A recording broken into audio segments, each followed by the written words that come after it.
A New York executive monitors a polished dashboard.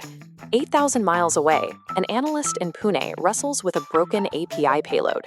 The data from legacy mainframes is missing origination codes. That analyst works inside a global capability center.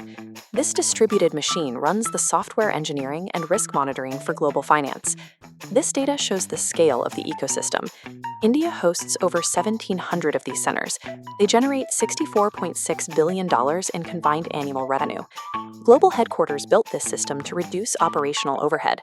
They traded the entire offshore operation as a labor arbitrage equation. Moving the desk saves on salaries. It kills the feedback loop. This governance latency forces local operators to patch missing data manually.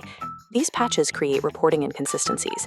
These reporting failures trigger the billion-dollar regulatory fines currently hitting global banking. Executive boards have completely shifted their strategy. Global firms now use their advanced Indian operations to lead product innovation. The modern ecosystem operates as a specialized network.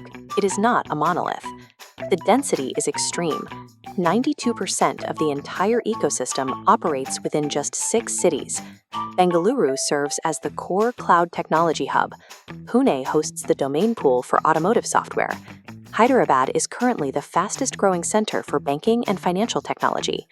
Regional talent density transforms these hubs. These cities have evolved into specialized global engineering centers. The early 2000s offshore model relied on cramped cubicles and headsets. The primary goal was cost reduction and basic volume. Mid-market centers have moved past this baseline. They now own end-to-end product development. Mega GCCs operate at a different scale. These centers house over 5,000 employees. They run entire global processes and complex compliance portfolios. This chart tracks global leadership roles based in India.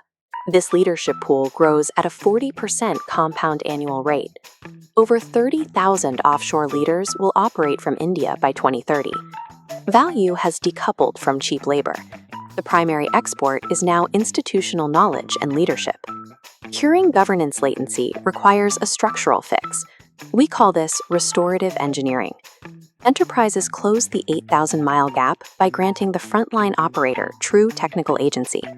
This operator must have the power to reject bad inputs.